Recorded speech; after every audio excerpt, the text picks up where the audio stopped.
the Worldwide Sports Radio Network. CJ, the Painkiller. Kevin Jackson. So we need to start acting like a big boy football. It's time for the jet tax to die. You're listening to Weapons Hot on Sports War Radio and the Worldwide Sports Radio Network. Darnold fires one into the end zone. It is caught. That's a jet touchdown. And now here is your host, CJ, the Painkiller, D. Simone, and Kevin Jackson. What's going on, Jets Nation? Welcome to another edition of Weapons Hot, a New York Jets fan broadcast here on the Worldwide Sports Radio Network, Sports World Radio, and quite frankly, any place where you get your New York Jets fix. You could catch us on the Worldwide Sports Radio Network app. For Android, go to Google. All right, you could download it in the Android store. For Apple, you could go to the iOS store. Download the app. That's how you can catch Weapons Hot live every single Sunday night, 7 p.m. I am your host, CJ the Pain Simone, and I am joined by my co-hosts, my right-seaters, my wingmen, and two just completely awesome guys, my very best friends. First off, let's introduce, without further ado, if the song will ever play,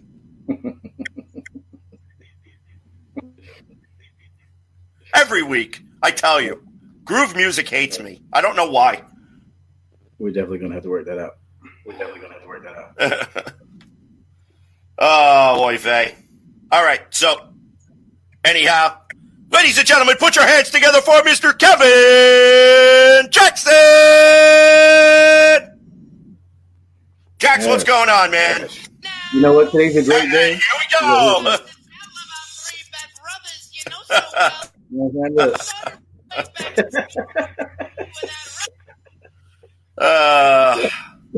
That's perfect.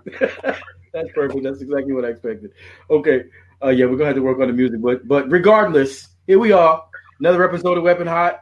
The post-season editions, I guess now, so we can actually really start talking about some legitimate possibilities going into next season, and do that with actually a not heavy heart, because we actually have pretty decent football to watch.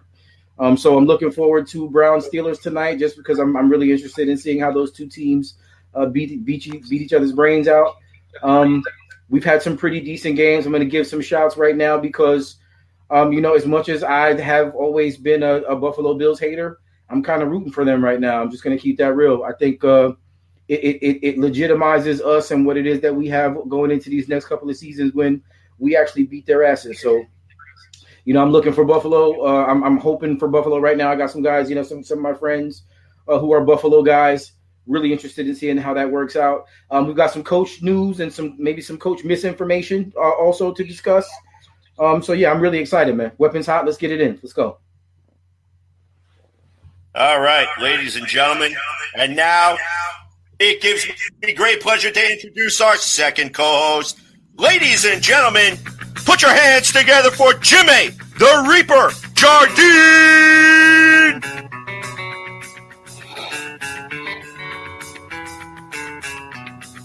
I love it. Oh, that's a good song.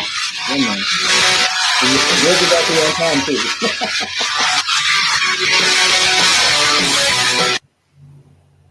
Now go figure. That time, the intro worked. It works.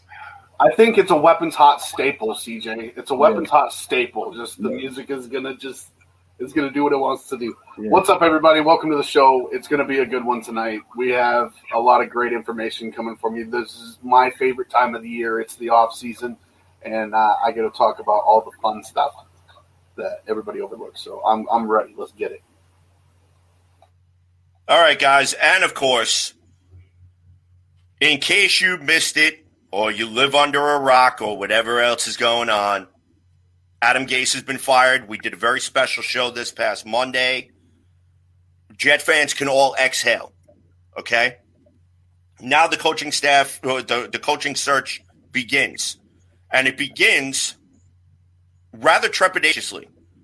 And also, not only trepidatiously, but with slights of a little bit of aggressive nature.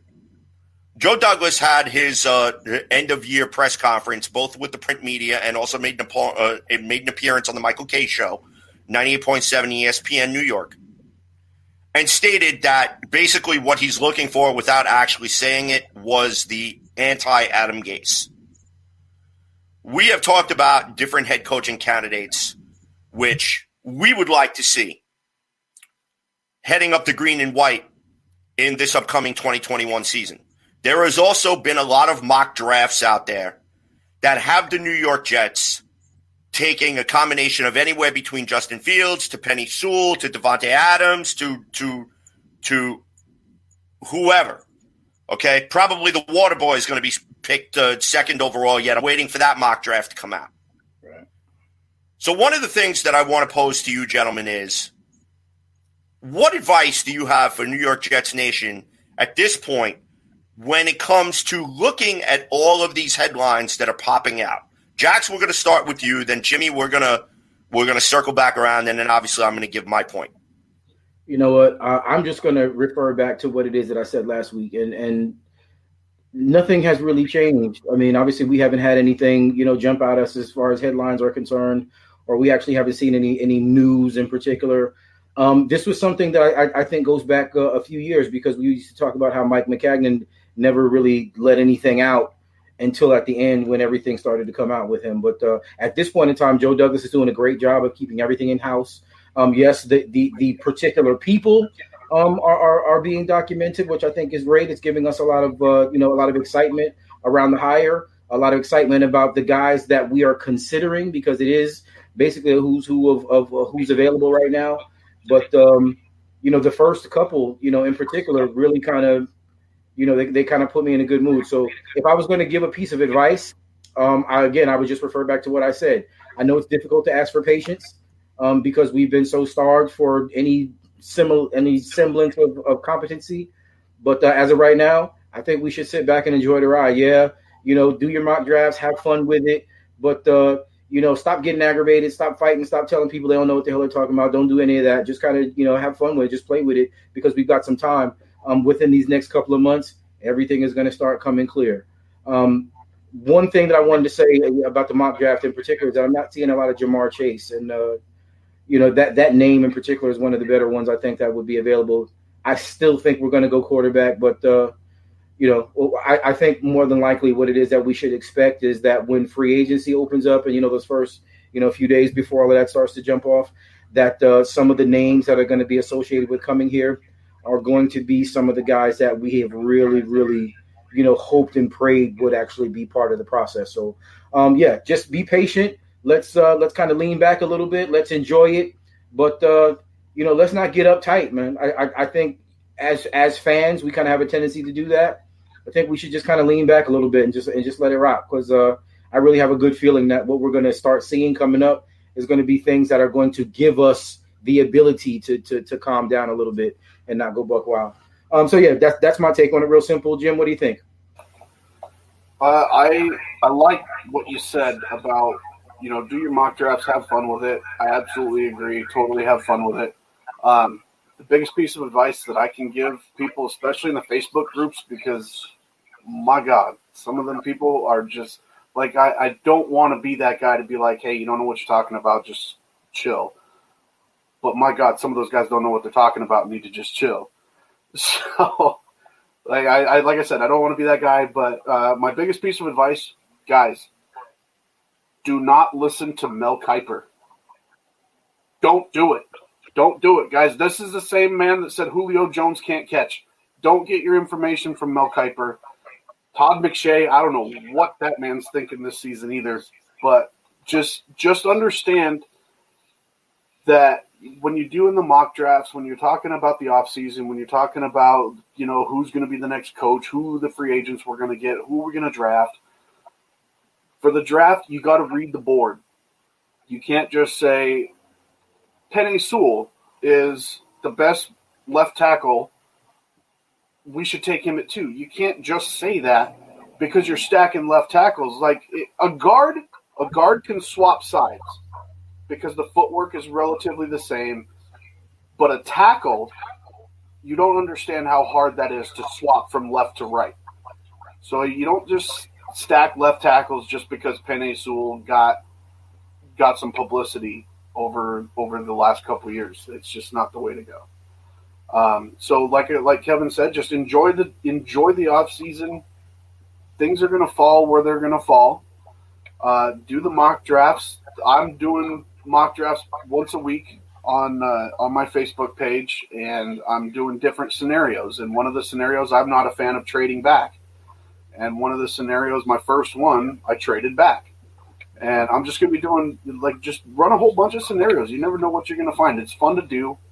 And but just don't think that just because somebody is sitting behind a desk on Fox or ESPN that they know exactly what's going to happen. These guys study the whole NFL. They don't go in depth with one team. So they'll say, oh, well, the Jets need a line, or they need this or that, or they need a corner, they need this. And they'll be like, well, the Jets should take this person here. And it's just on a general view of the team. They're not in depth and looking at it like we do. So just don't buy too much into what the mainstream media says. Don't buy too much into what anybody says. Just have fun with it. Yeah, I completely agree. I mean, look, one of the things that I started trending a couple of days ago is hashtag don't believe the hype.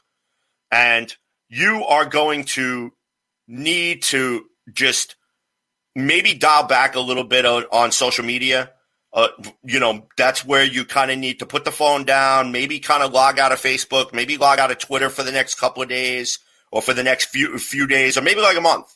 Okay, because everybody and their mother is going to claim that they have a source whose cousin, whose aunt works for the New York Jets, works side by side for Joe Douglas, who spit shines his shoes down the block, or there's a guy who delivers his newspaper, or there's a guy who delivers his egg foo young to his house that overheard him say something on the phone when he was out in the front yard. Look, nobody knows nothing.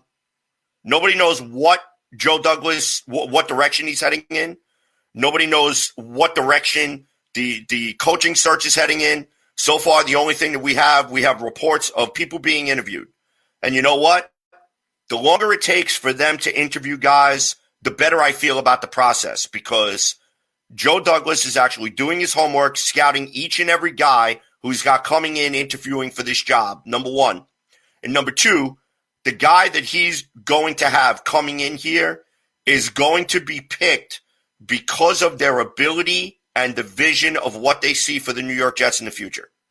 So for me, I don't want to look at mock drafts. I don't care about mock drafts. I don't want to hear about mock drafts. I don't care where the Jets are picking. Okay, who they're going to pick it to, who they're going to pick at 24 or whatever. I will start thinking about draft time after free agency is over with. Let's stop putting the cart in front of the horse, and let's get our head coach on board first. And then let them assemble their staff so we know what direction this franchise is actually going to head. Because ultimately, Sam Darnold's future lies, in my opinion, in the hands of whoever is going to be the next head coach of the New York Jets. Whether they are going to come here and say, I want to work with Sam Darnold, I think I can fix Sam Darnold, or they're going to say, he's not the guy, I'm not going to work with him, I want to pick my own guy, I want to build my own stuff, and so on and so forth. So, that being said, every report that you read out there, take with a grain of salt. And that even includes Adam Schefter. And Adam Schefter, is probably one of the most reputable guys out there. Anything that Shefty tweets 99.9% of the time is gospel. Okay? Cimini, you could say whatever you want. I still think that he has an agenda and he's spoon-fed stuff from One Jets Drive. Same thing with Brian Costello. Same thing with Ian Rappaport sometimes. So I have my issues with the Jets beat and their dishonesty at times. So, because this is the season now where everybody's just looking for something to throw against the wall and to see where it sticks. And my advice to Jets Nation, turn your brain off for the next month. Okay, or maybe 2 months. Okay? Don't fall for it. Wait for the announcement. Wake me up when the Jets actually hire a head coach.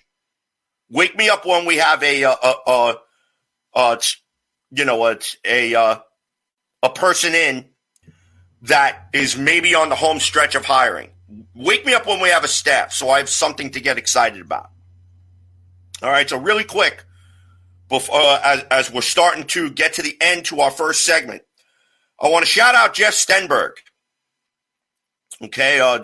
resident participant of the Worldwide Sports Radio Network, along with Daryl Marks and so on and so forth. He's chimed in with a couple of comments. First off, he wanted to know what the score of the Jets game is. I replied to him, go ask Daryl Marks. Our good buddy and friend Daryl Marks is also watching the show. Thank you for him. Jeff Stenberg also came back and said, I would rather have a quarterback made up of Alex Smith and Robert Griffin III's spare body parts than Sam Darnold. And I responded, I wonder if you'll change your mind when Adam Gase becomes a part of the Pats coaching staff. Which, about 3 weeks ago, we heard a report that Belichick was considering bringing Gase to Foxborough. And his response was, shame on you for putting that bad mojo on us. We don't need that. we can't forget that Gase is kind of out of that Nick Saban kind of a tree. So I'm sure they probably have high opinions of him, regardless of what it is that we saw last season. And how the league works. I mean, it is kind of it's about who you know.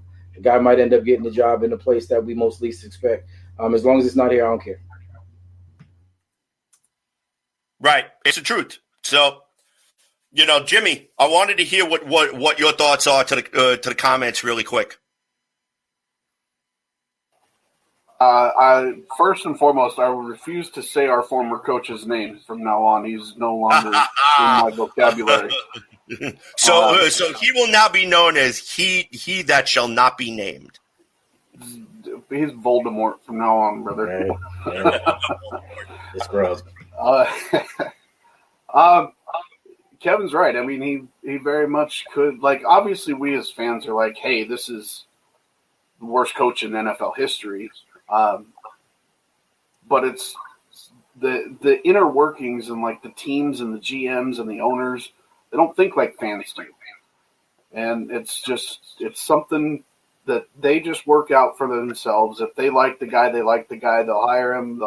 I don't care. Like Kevin said, as long as it ain't here, I am happy.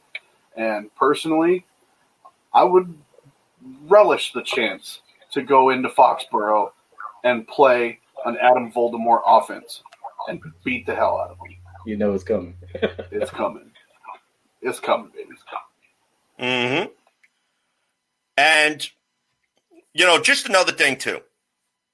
We've just to tease on a couple of things that we have coming up in the show. We now have to take a look at the inner workings of the New York Jets roster, which we are going to do tonight. And we're going to be focusing primarily on the offense tonight.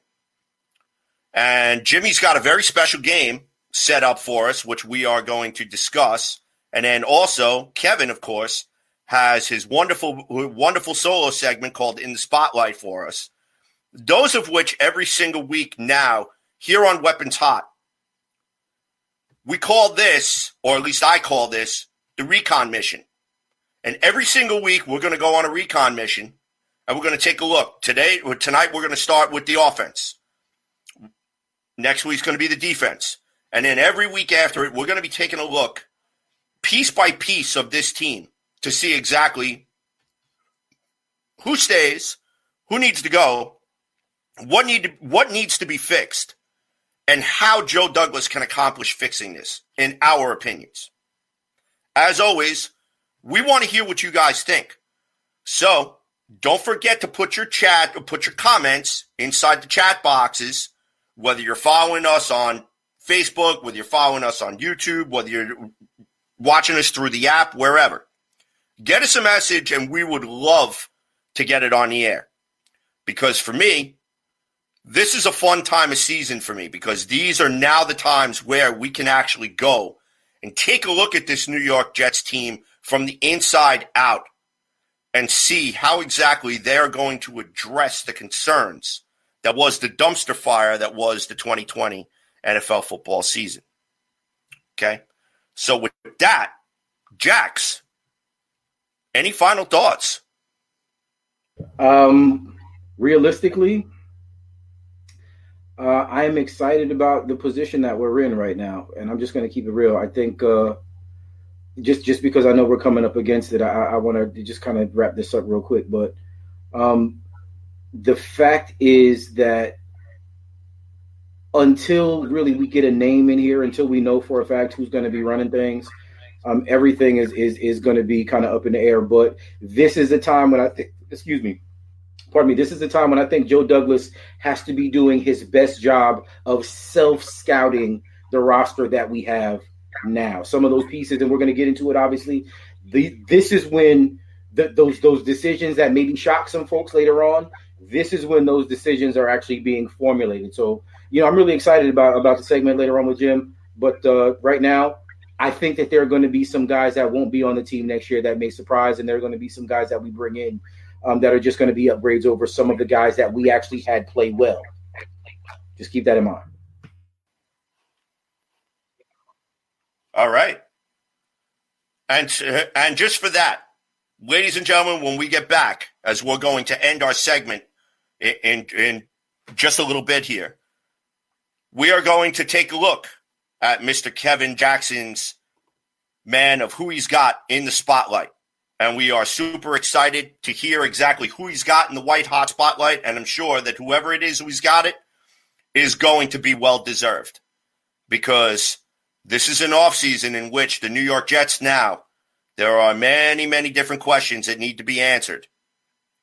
And Joe Douglas has a lot of figuring out to do what he's going to do, not only with the head coaching situation, not only with the staffing, etc., but we're also going to figure out as well how exactly the New York Jets move forward from the point of what they're at right now. And ladies and gentlemen, we will catch you on the flip side when we come back. Mr. Kevin Jackson, solo segment in the spotlight coming up for you here on Weapons Hot on the Worldwide Sports Radio Network, Sports War Radio, and Snowman Digital Media. It's the Worldwide Sports Radio Network. All right, ladies and gentlemen, welcome back to Weapons Hot, a New York Jets fan broadcast here on the Worldwide Sports Radio Network, Sports War Radio, Snowman Digital Media, and quite frankly, any place where you get your New York Jets news. It is time for Mr. Kevin Jackson to take the floor. Now, if I can just get his drop to work, because it is now time for Kevin Jackson to take us in the spotlight. Yes. I will be surprised if it works, because all my groove music just sucks tonight. Yeah, you got to cue it up 5 minutes ago. Right. No, I got to cue it up an hour ago. That's the problem. You know what? I'm ready to jump in anyway. Look, in the White Hot Spotlight tonight, ladies and gentlemen, and I don't think that there's really any surprises here, but as of right now, Eric Bieniemy. First coach we Spotlight. Kevin Jackson. Spotlight. And there we are. Look. Oh, I tell you, what a mess. Yeah, should I run it back? Anyways, we're not going to let that deter us from shining the spotlight on Eric Scooter Bieniemy, 51-year-old offensive coordinator for the Kansas City Chiefs. 9 years in the league after winning the national championship at Colorado back in 1990. 4 years with the Chargers, 4 years with the Bengals, and I believe that he finished out his career with that final season in Philadelphia prior to going back to Colorado and being the running backs coach for a couple of years. Also had a couple of years stint at UCLA as a running backs coach. And then if he catapulted off of that and actually went and was the running backs coach for one ridiculously talented Adrian Peterson, where not only did he lead the NFC in rushing for the one season, but he actually ended up leading the entire NFL in the season in rushing for the season in the second season there. Minnesota Vikings assistant head coach, 2010, went actually back to Colorado, was an offensive coordinator, 2011. And then, after a couple of years, ended up being the running back coach in Kansas City, and then actually got the promotion back in 2018 to offensive coordinator under Andy Reid. So Eric Bieniemy comes with a pretty solid background, not only as a player but also as a coach.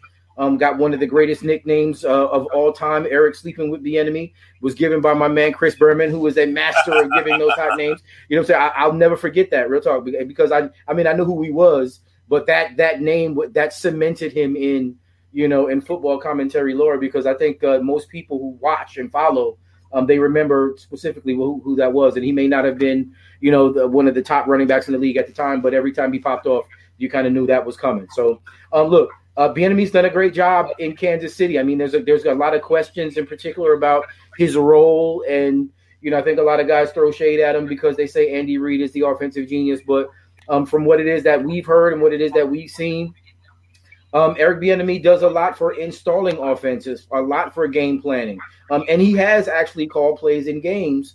And if he's called plays in games for a high-powered Kansas City offense, I can guarantee you the guy knows what it is that he's doing. Being given high praise by Patrick Mahomes himself, the guy who, for all intent and purposes, might go down as one of the best quarterbacks that we've seen. Pat Mahomes actually says that Eric Bieniemy has had a lot to do with his progression, with his understanding of how to play the game and all of the nuances and details that a coach would need to be able to impart on his star quarterback. Actually, a young rookie quarterback, if you really think about it. Eric Bieniemy, I think, checks all the boxes for what it is that we're looking for. If you want somebody who's going to be offensive minded, but also even from Andy Reid's own mouth, the guy's a leader of men, which is again, getting back to what Jim was saying earlier, that is the anti-Gase. I don't necessarily believe that whatever the guy's name is, who was our coach. I don't think he was actually even in any conversations about being a leader of men. And I think it actually led to some difficult issues within the locker room that actually caused some player personnel issues. I think we wouldn't have had some of the issues with Jamal Adams that we had if whatever that guy's name wasn't the coach in particular. So, listen, there's a lot to be said for who was here. But if we're going to have, really meaningful conversations about who it is that we want to bring in, there's going to be a lot of names that people throw around. There's going to be a lot of guys that actually have excellent pedigree, come from coaching trees that actually, speak to names and extended periods of time where they're learning from the best. I think Eric Bieniemy actually fits right in that mold, guys. Just coming from someone who actually is a player's type of coach, being a player for 10 years and actually playing at, a fairly, high level for, a period of that time. I think he's going to bring, some perspective to the locker room that, maybe some other guys might not necessarily bring in. But also, he's had success in building an offense. He's had success with I'm not going to say, building a quarterback, but Pat Mahomes is in a level all by himself. I mean, the guy's in a different stratosphere. But for a guy who's as supremely talented as Patrick Mahomes is, to say that Eric Bieniemy had a lot to do with his growth and with his upward trajectory, I think we could ask for a lot less. We couldn't ask for any more than that from a guy who, even if it does end up being mentoring Sam Darnold, I think it's actually going to be a pretty solid situation to have in our coaching staff. So look, I want to go into all the numbers and all of that. I'm really excited about the hire specifically. I mean, has been one of the names that have been bouncing around the league for years now, as far as being head coaching candidates, and one of the guys that they are saying is up next. I really think he has a high opinion, or the league has a high opinion of this guy, and coming in based on where it is that I think that we're going. Eric Bieniemy, man, look, I know he's a fan favorite. I want to say that he has to also be one of Joe Douglas's favorites, because he was actually the very first hire, the very first interview that we did. So I'm looking forward to seeing if this guy can shake it out, man. I mean, I do believe not only will he be able to come in and put his mark and his stamp on this offense, but he'll be able to build a staff that I think that rounds out into maybe one of the better ones in the league. I mean, I kind of have a feeling that a lot of guys will want to come and play, want to come and coach with Eric Bieniemy because of, not only the players that we have, but also with Joe Douglas and knowing what it is that we have the ability of putting together with so much draft capital with so much cap space. So yeah, Eric Bieniemy this week in the spotlight. Like I said, I'm going to keep this kind of short and sweet. I'm hoping that we've had an opportunity to recognize this guy, especially a Super Bowl winning offense. Man, Eric Bieniemy in the spotlight. What do you guys think? All right, Jimmy, let's start with you, and then I'll circle back around. I have my reservations, obviously. It's something that I've looked into. I don't think he's a bad guy. Like a lot of the rumor mill going around about the Deshaun Watson stuff, it's actually more plausible than a lot of people think. I wouldn't mind Bieniemy at all if that came true and we have Deshaun Watson, somebody that doesn't need to be molded, somebody that doesn't need to be mentored or coached up or fixed or anything like that. I would 100% be on board with Bieniemy. And I have nothing to say against, I'm not going to sit there and say, well, Patrick Mahomes is just saying what he's supposed to say. I don't know the guy. He very well could be, an integral part of how Patrick Mahomes has progressed. One of the things in Patrick's statement that I like most of all is he said Bieniemy taught him how to be a man. And I appreciate that. And I really do. My concern is I don't think we're keeping Sam Darnold, but if we ended up doing it, I don't know if a running back coach turned OC is the guy I want fixing a quarterback, or if he's worked with Mahomes and if Mahomes is being 100% with us, then a rookie quarterback coming in, maybe. I mean, it could work because whether we get Lawrence or Fields, whichever one falls whichever place, then both of those guys can run. So if you have a running back guy that knows how to teach a kid how to handle being a runner, it could work. I refuse to get in because every year Bieniemy's name gets brought up, everybody starts bringing up all the bogus and not just personal stuff from way back when. And I am a very firm believer in guilt or innocent until proven guilty. So I don't even care about any of that stuff from 30 years ago. It's not my business. Obviously, he's a good person. If Andy Reid says he's good enough to be his OC, I trust Andy Reid. So I don't want to hear anybody talking about all the personal stuff from Colorado or whatever the case may be. Keep it about football. I just have my concerns about football, and I think it's not that I think Bieniemy would be bad at it. It's that I think there are other candidates out there that are better for the position that we're in. So that's my thoughts.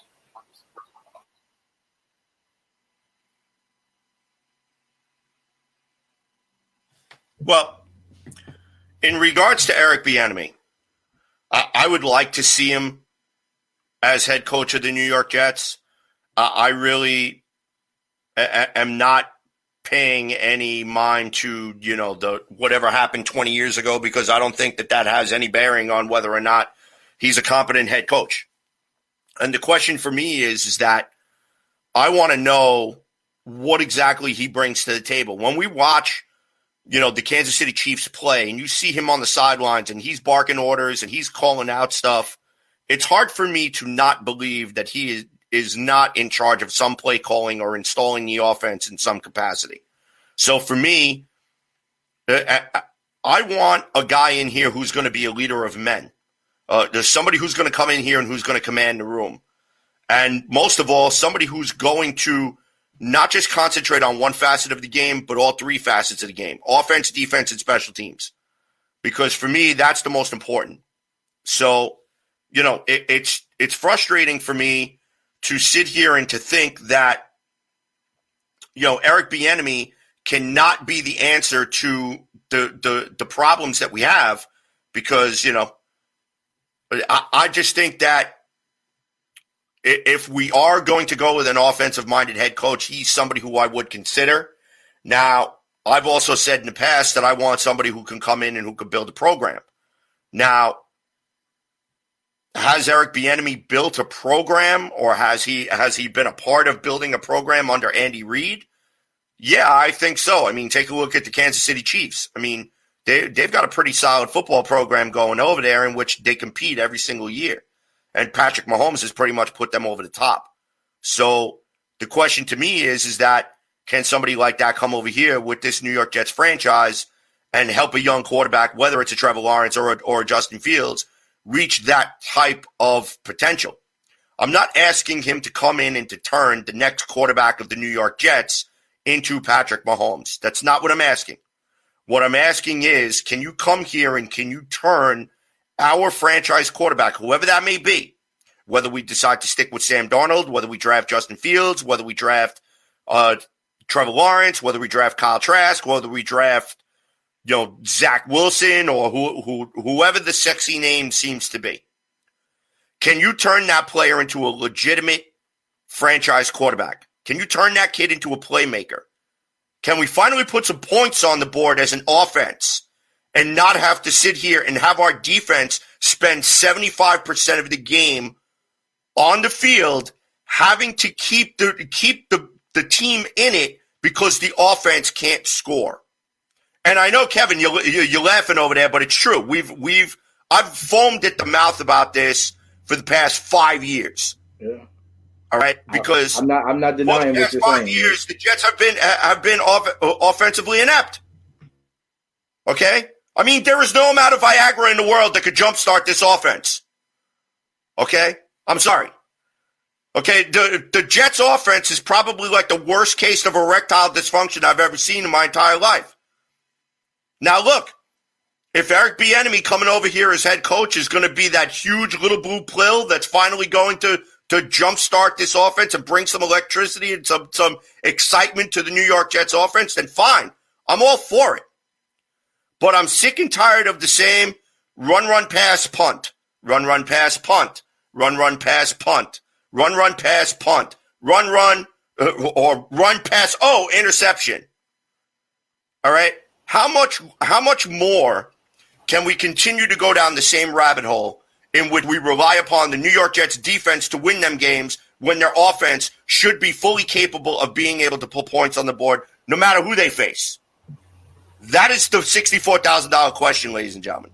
I agree. And if Eric Bieniemy is the guy who can come in and be that lightning rod and get this offense started and turn whoever may be the quarterback of the New York Jets into that franchise quarterback that we have all been hoping and praying that we finally draft, then sign me up. I wanna throw this in because this is and both of you guys phenomenal points. And just being in the spotlight doesn't necessarily mean that this is my favorite choice or either. So let's just understand that first. But there's something that I did want to recognize about Bieniemy, especially when we're looking at how that Kansas City offense is constructed. I mean, they've got playmakers everywhere, literally. But so do we to a certain point. Fully Yes, we have some players that need to be elevated slightly by being in a much more open offense. But the one thing, and I think that this maybe I don't want to overlook this more than just making sure that this is recognized. They have an all-pro tight end in Travis Kelce, right?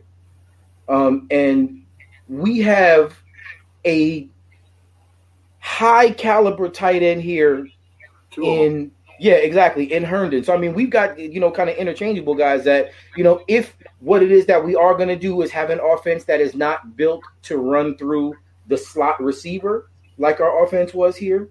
And I mean, I've said that a couple of times, and I've had some guys give me pushback. But the fact of the matter is that even when Crowder got hurt, we actually saw quite a bit of what's the kid's name? Berrios. We started to see a lot more action from him because the offense was either coming through this 560-year-old running back or it was coming through the slot.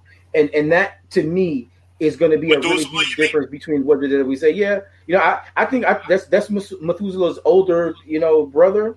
You know what I'm saying? Like way older. Look. Enough respect to Frank Gore. I'm gonna keep it real. Enough respect to Frank Gore. But Frank Gore shouldn't have been our starting running back, and he shouldn't have been the first option on offense. He should not have been that. And I think we talked about that earlier in the season. So I'm not gonna beat that dead horse. But what I think Bieniemy does bring is a much more wide open and much more balanced attack. If he can just tell me he's going to run a play action or two every now and then, I'm happy.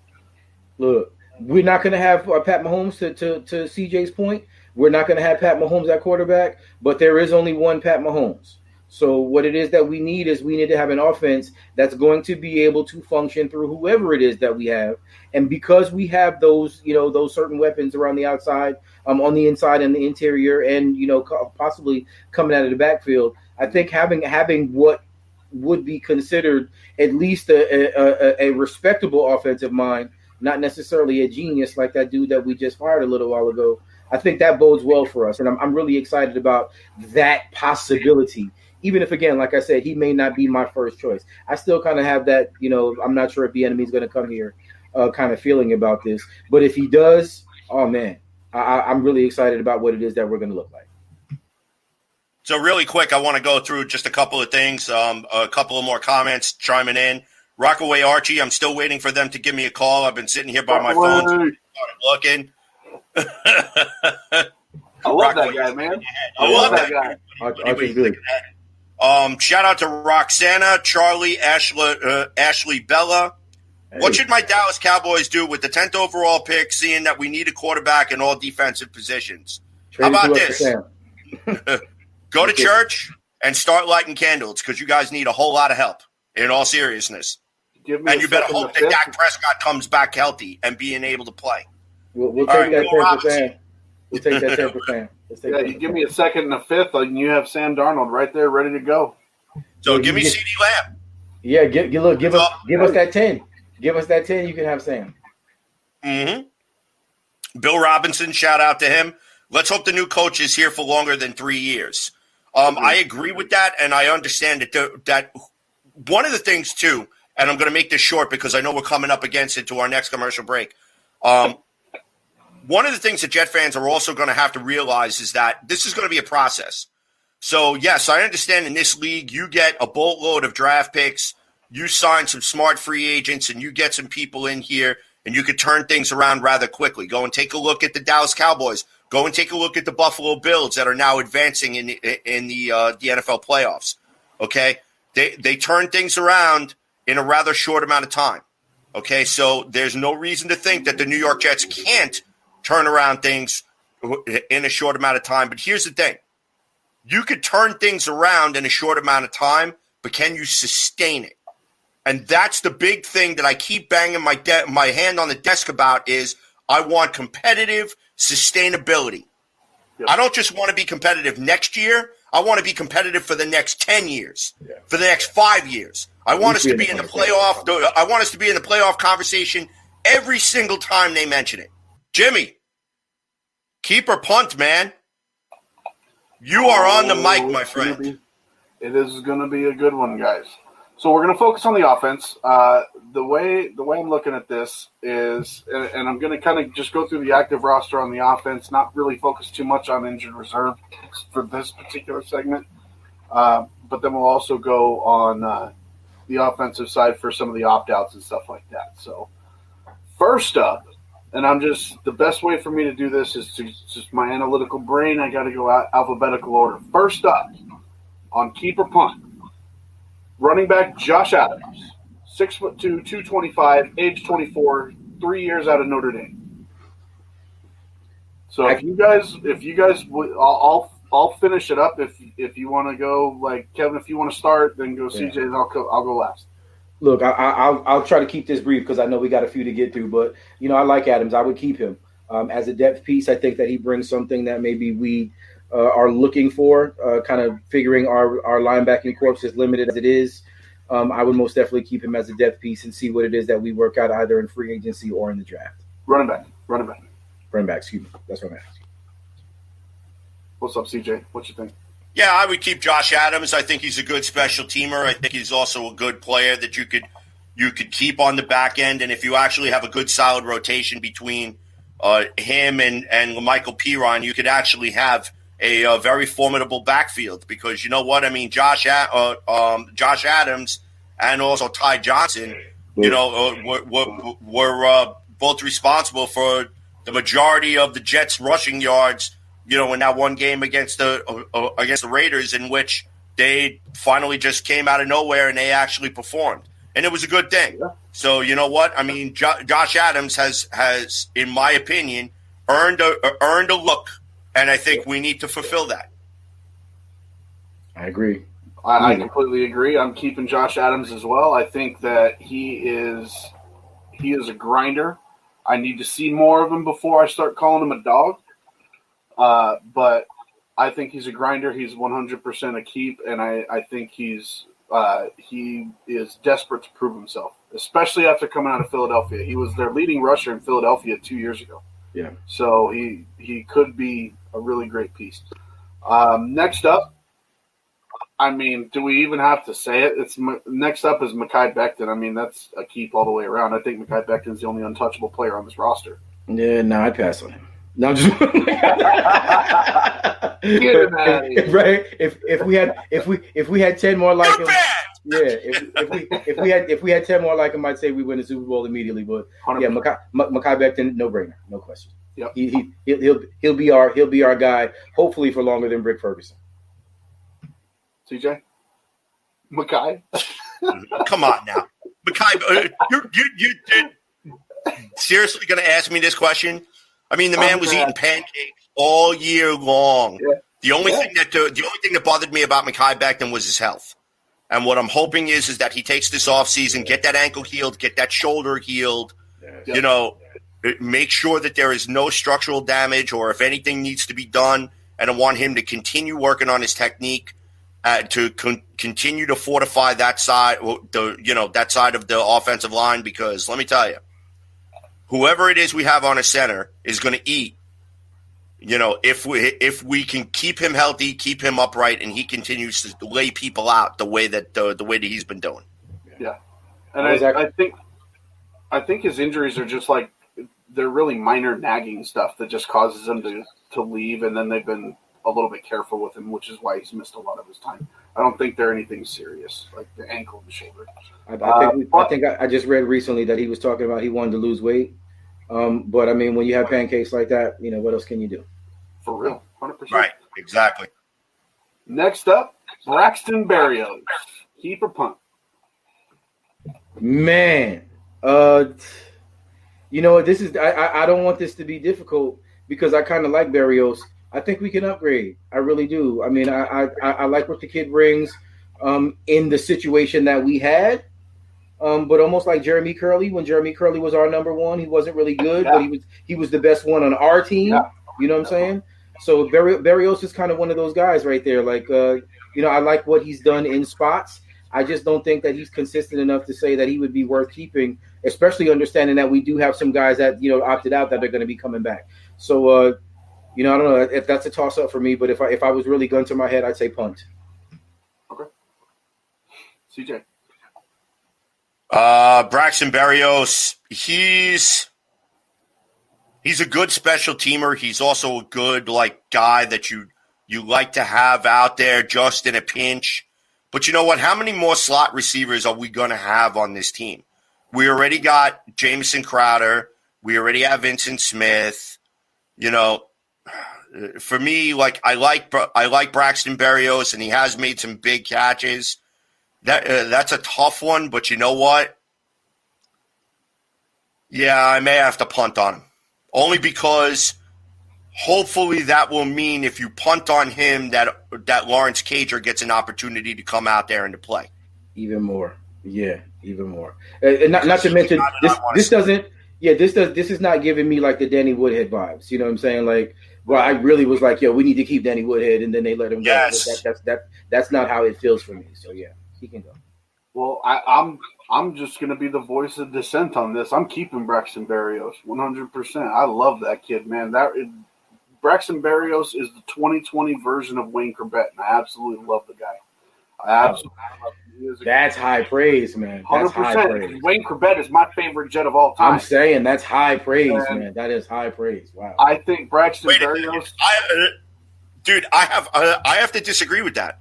I have to say that Jamison Crowder is a little bit more than Wayne Corbett than than Braxton Berrios. I think if you're talking about underdog type of guys, then maybe yeah. That's what I'm saying. Yeah, because he's not playing on the level of Wayne Chrebet at all. Wayne Chrebet earned that moniker. I don't know. Braxton Berrios, he might look like him in Thatcher, but he ain't no Wayne just yet. So that's high praise. That's high praise. That's what I'm saying though. Is he comes out?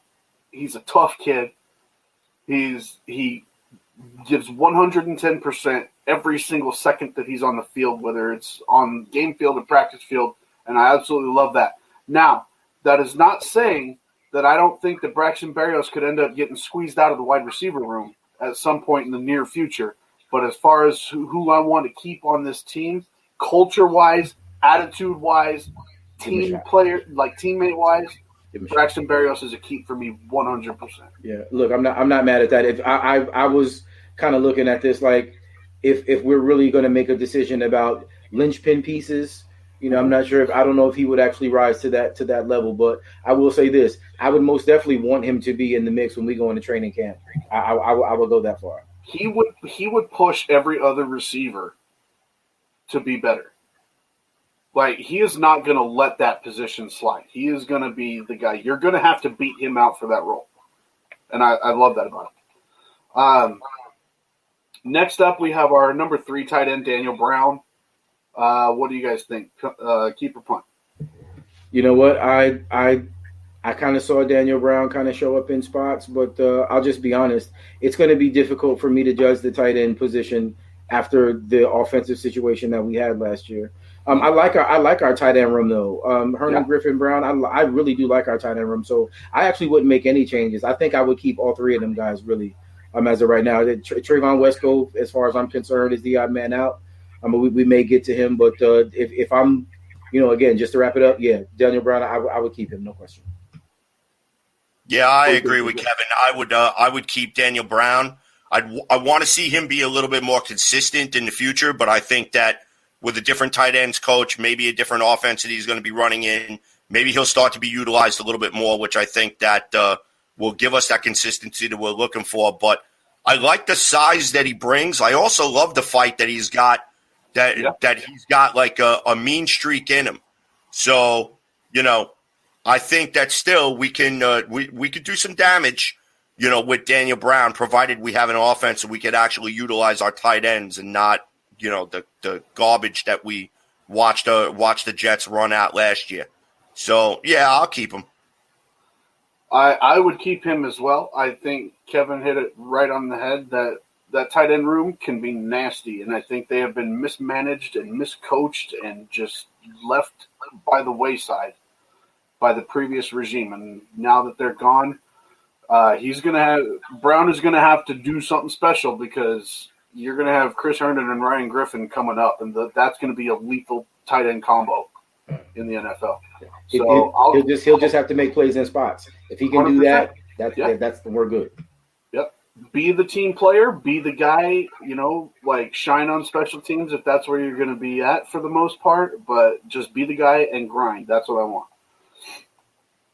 want. And speaking of the wide receiver room, just a little bit ago, Lawrence Cager, keep or punt. Man. CJ will tell you, I was ridiculously high on Cager coming in to this season. Excuse me, because I watched the kid at Georgia, and as much as I think people had some questions about his ability to stay healthy, when he was healthy, the kid was a beast. And I mean, just ask Jake Fromm, really, what I'm saying, how that worked out. So I want to say keep him. I just haven't seen enough, man. And I think that what we're going to end up doing, we're going to add a lot of talent to that room, because I think it may actually be maybe an overlooked situation. But I don't know if Perriman actually lasts. How much more does he have on his contract before we just realize that the kid doesn't really have it and we get rid of him and we move on. And if that is the case, then Cager has all of the physical talents. He has the similar attributes. He may not be as fast as Perriman, but I think he's a better playmaker in space if given the opportunity. This is a really hard one for me because I like the kid, but we're just coming down to the end of it. that wide receiver room is going to be crazy.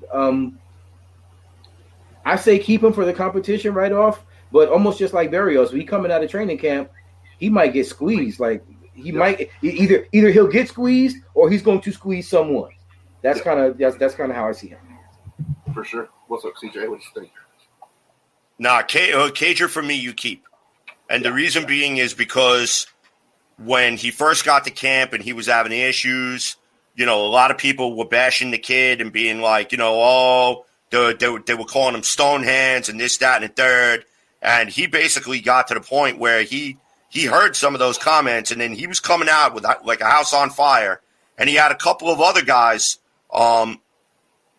he had a couple other guys looking over their shoulders because of how many balls he was catching. And then when he was actually out there in a game situation, he made one nice catch and then he got hurt on a cheap shot. Okay, so, you feel bad for the kid because he finally gets his opportunity, makes his first NFL catch, and then he gets hurt right afterwards.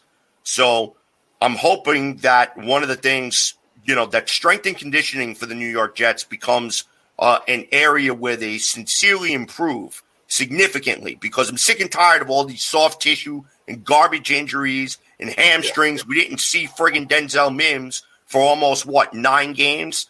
I'm just over it. I'm over the excuses. I'm over the lollygagging. Give these guys some play. Let them see what they can do, because Cager, I still believe that kid, you give him an opportunity, he's going to explode. And I want that opportunity to be with the New York Jets. So, yeah, I'm keeping Lawrence Cager. He can play. I absolutely agree. I'm keeping Lawrence Cager as well. And when I'm saying I'm keeping these guys, I'm not saying that they're actually because I'm going to say keep quite a bit tonight, but I'm not saying that they're going to hit the 53-man roster. I'm saying that I want these people competing and grinding for the job for next year. So that's kind of where I'm coming from on this whole thing. Now, Cager, I see as more of a situational guy. I see him as the go up and get it that in that red zone fade route threat. I want that. I absolutely want that out of a player, and I think Cager's definitely. I mean, the guy's 6'5", 220. Like, keep that. You definitely keep that, and you let him sink or swim on his own in training camp. And to your point about the injury, CJ, I totally agree. And I think that we saw this year. With the completely skipped preseason and the shortened practices, and like Rob Carpenter was on our show a few weeks ago, and he was talking about how, the less hitting in practice and the less hitting in full pad workouts that they've been having is causing these increased in injuries. And I think it should go back to some hard-nosed football, and you'll start. We've been talking about that. Yeah, you'll see that drop. But definitely a keep for Lawrence Cager for me. Coming up next, we got Cameron Clark. God, I wish I saw more of this kid this year. Man, you don't even know. I liked Clark coming out. You know what I'm saying? Coming out of Charlotte. I mean, I know, it's kind of a rough player. But I'm just going to be honest. The film he showed a really nasty streak that made me feel like if we can get this guy in and coach him up a little bit, if you put him in the mix anywhere on that line, and me personally, just my dream in particular was him next to Mekhi Becton. I just thought that was going to work. The expectation was for me that is what was going to happen. Maybe mid-season he'd come in and he'd take over, and that we would solidify that line for the next 10, 12 years. So yeah, there's way too much upside, way too much potential for me to say to punt on him. I like that kid. I really hope that we can see past the poor coaching that we had last season and actually get this guy on the field and let him run. I like Cameron. Cameron Clark for me is most definitely a key. Definitely a key. Yeah, I want to see more of. I want to see more of Cameron Clark. I think that if they get the opportunity to use him a little bit more. And I want to see him get some full game reps, and I think that having the advantage of getting him the ability to work with the entire offensive line, no matter what changes that we're going to use, this is some of the stuff that I want to see Cameron Clark. What can he do?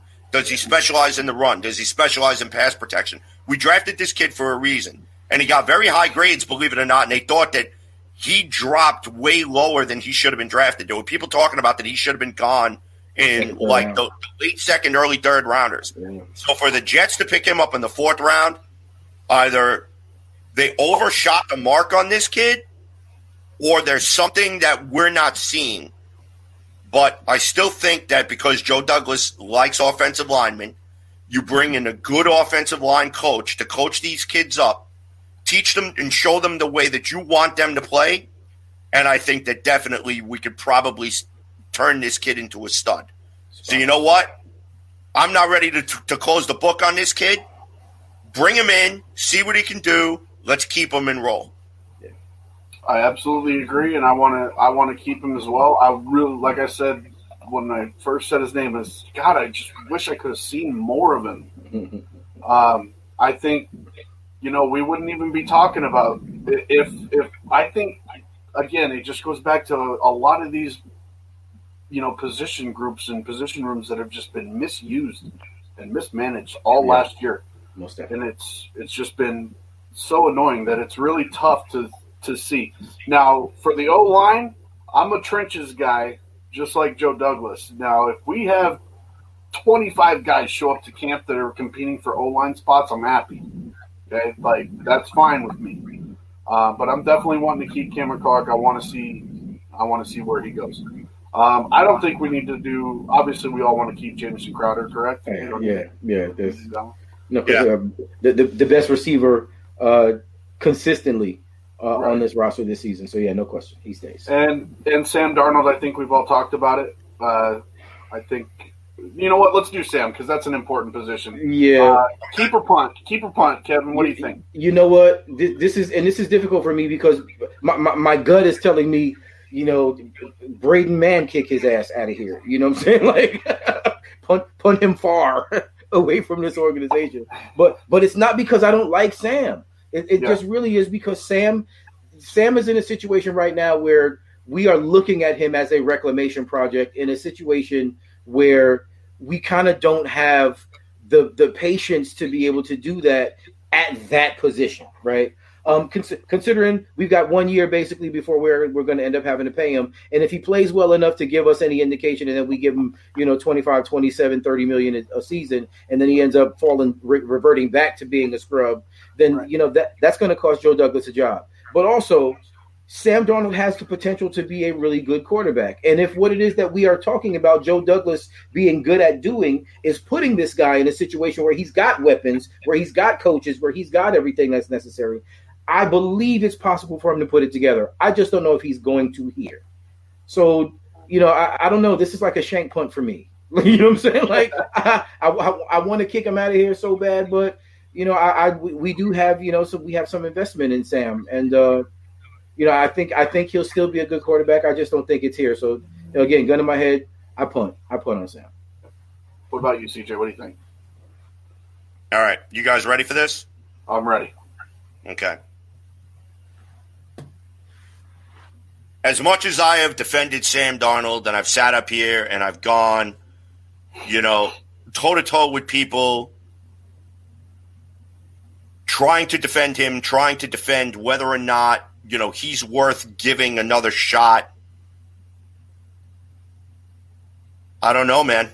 There is a part of me that after 3 years, regardless of who your offensive coordinator is, who your head coach is, you need to be able to put something together. And there are times where he has shown flashes where he can do it. But then there are other times where I look at him and I'm just like, what are you doing, dude? It's like, I get it that he tries to play hero ball sometimes and he's trying to win the game or win a comeback with one throw. And I'm sorry that the New York Jets have failed him. They failed him from the moment that he walked in the building. There's still an opportunity for him that he's young enough that he's fixable. But I just don't think he's fixable here with the New York Jets. I don't care who the head coach is. Now, it's not in my best interest to keep him. It's just not. Now, I want to chime in with before I give my final answer here. Simon Baccarella chiming in, keep Sam for $8 million and don't give him the fifth year. Sam was the second most pressured QB again this year, 3 straight years in a row.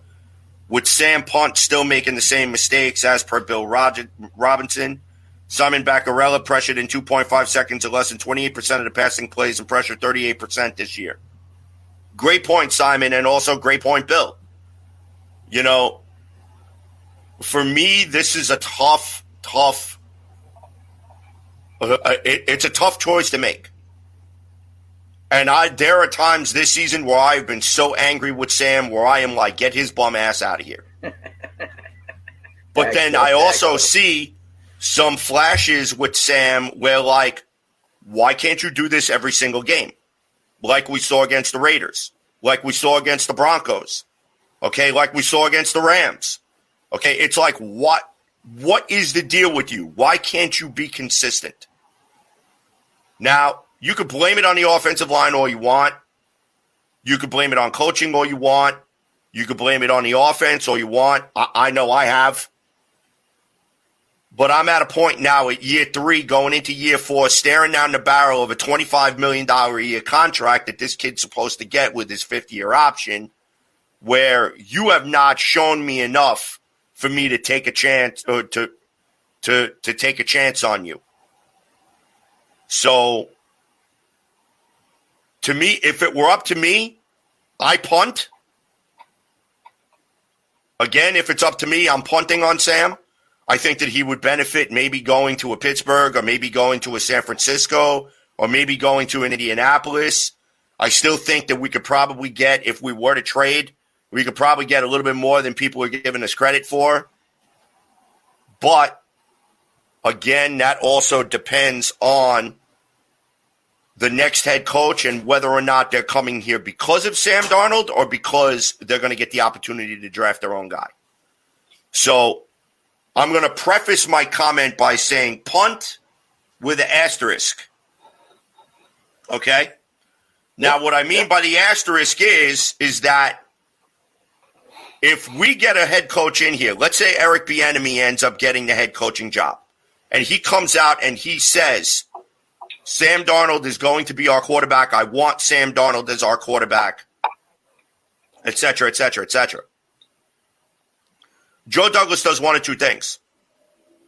One, tell Sam, we're not picking up your 5th-year option. You're going to renegotiate your contract, and we're going to re-sign you on a 1-year show-me deal. Or 2, Joe Douglas is basically going to look the kid in the eye, and he's going to say, we're taking another chance on you. You better come through. Right. So, I don't know.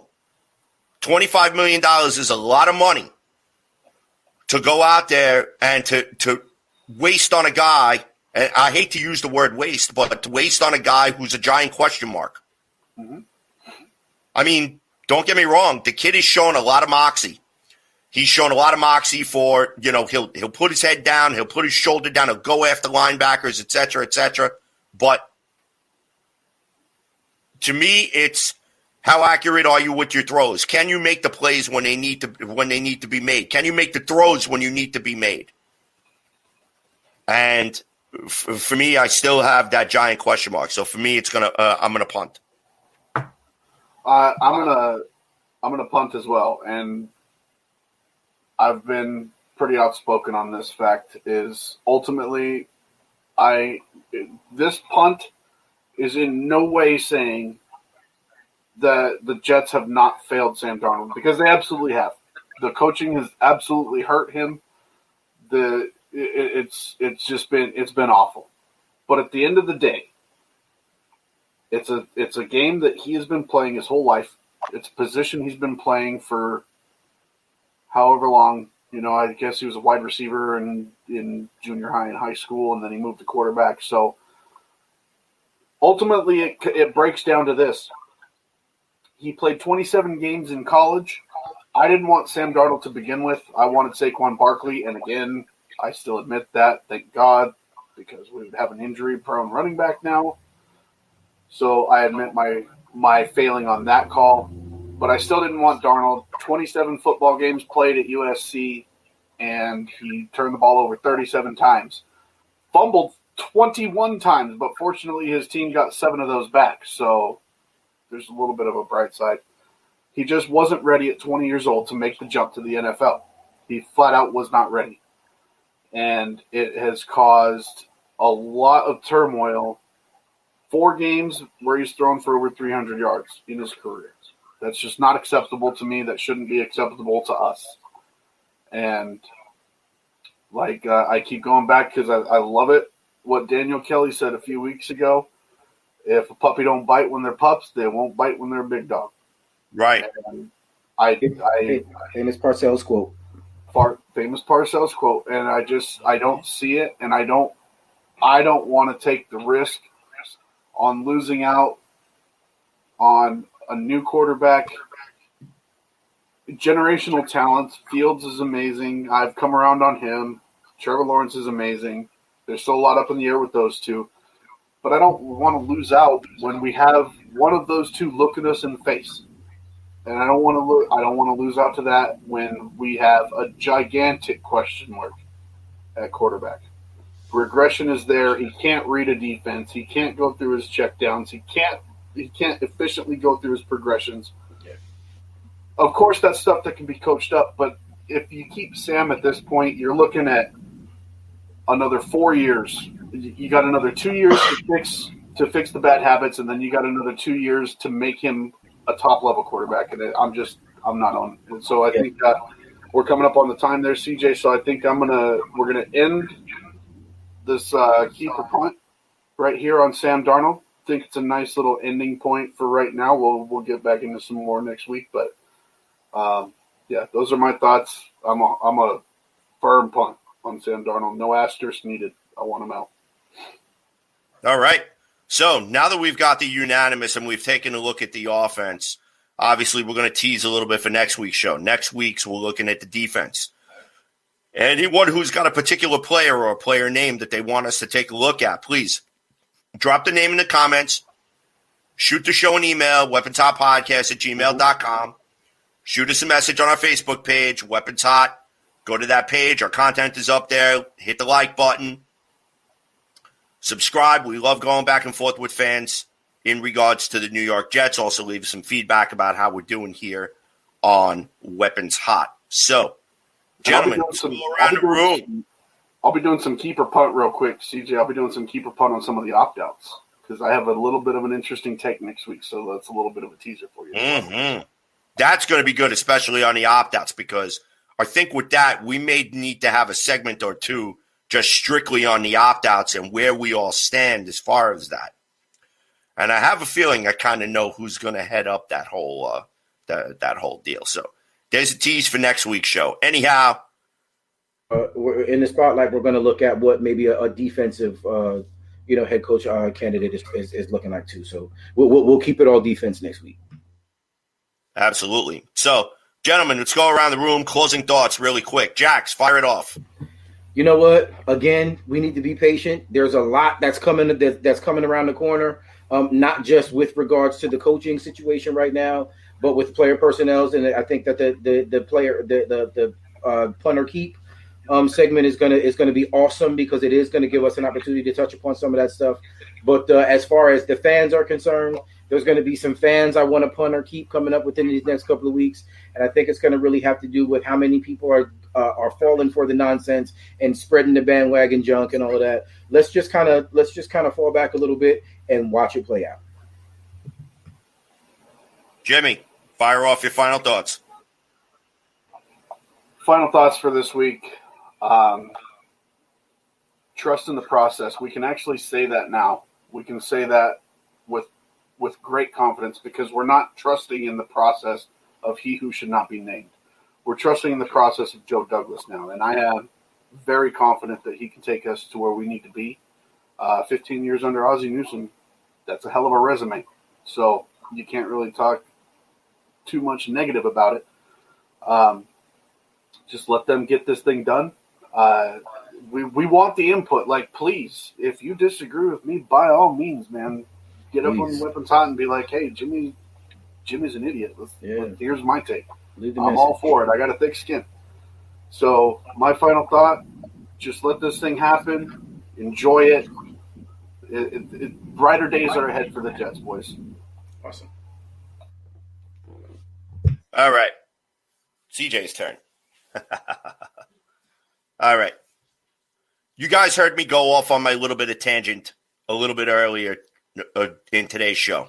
And I'm kind of going to revisit that a little bit because I think it really needs to be said. And I'm going to echo sentiments that these gentlemen before me just got finished talking about. Plain and simple, every New York Jets article that you see until the New York Jets make an announcement as to who the next head coach is, take with a grain of salt. Every mock draft that you read about the New York Jets trading out of 2 or the New York Jets drafting whoever at 2, whether it's Penny Sewell, whether it's Farmer Fran's sister or some kicker from Kalamazoo in Guadalcanal. She's okay. Okay. Just forget about all of it. Do yourself a favor, forget about all of it, and don't lean anything into it because nobody knows what direction the New York Jets are going to go. You're going to hear Joe Douglas say a lot of different things when he's asked a lot of different questions. It's called GM speak. And what he's supposed to do is he's going to show you a hand that does not exist. So stop with the posts and everybody bugging out and going crazy about, well, the Jets might draft this guy. The Jets might draft that guy. The Jets might draft the other guy. Nobody knows who the Jets are going to draft. So do yourself a favor. Save yourself the aggravation. Save yourself the stomach aches and the fighting with other Jet fans on the Facebook pages that you belong to or the Twitter accounts that you have, all 17 of them, okay? And just do yourself a favor. Let the process play itself out. Because you know what, ladies and gentlemen? Just like Jimmy just said, we actually have a process now that we could actually look at and say, we can let this process play out. So here's what everyone needs to do. Let the New York Jets hire their head coach first. Let that head coach hire their staff, and then we'll go from there. Because remember something. This 2020 season has now been elongated thanks to COVID-19, which means there is not much drop-off. I don't even think there is a drop-off. What is it, like a day or two between the end of this 2020 calendar year and the beginning of the 2021 calendar year? So there is still quite a bit that can happen, quite a bit of interviews that still need to take place, and quite a few things that Joe Douglas needs to accomplish at this point before they go anyplace else. Okay? Let's get our head coach in place. Let's get our coaching staff in place. Let's see exactly what the direction of this franchise is going to go, and then we'll go from there. Before we start looking at free agents, we start looking at draft, because believe me, there's a lot of shiny new toys that are going to be out there. There's going to be a lot of people that are going to need to get underneath that hard cap, okay? So the New York Jets have the opportunity to be able to get underneath that hard cap and be able to take advantage of some players that might not regularly be out there on the free agent market. So with that, we're going to end tonight's episode of Weapons Hot here. You can follow us on Twitter at CNC Jets Factor. You can follow me at JetsFan0523. My partner in crime on the other side of the glass, Mr. Kevin Jackson at Spotty Blackman. Also, Mr. Jimmy the Reaper Jardine at Jets by Jimmy. All right? Find us on the Worldwide Sports Radio Network. Go and download the app. You could not only catch our show, but the other shows on our network. You could also find their Facebook page, find our Facebook page. Google Weapons Hot. You will be able to find us. Shout out to StatementGames.com, the show's official sponsor. Also, Sports War Radio and Snowman Digital Media. For Jimmy the Reaper Jardine and Mr. Kevin Jackson, this is CJ the Painkiller D. Simone signing off. We will see you guys when we see you guys, and I will leave you with still, in my opinion, is the best chant in the National Football League. Have